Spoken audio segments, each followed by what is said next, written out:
Three things you should know before you eat in a food truck. I have been working with restaurants for many years, and one of the challenges is how can we keep the right temperature for the food, hot or cold? The old days in New York, you used to have a hot dog stand right on the corner. They only sold three things. They sold hot dogs that were in a boiling water, pretzels, and soda. Number one, how I see the food trucks now, they have such a small space and they have such a big menu. How can they maintain the right temperatures of the food?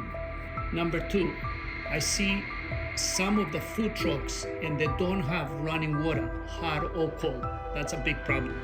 Number three, some of the food trucks, they don't have a bathroom.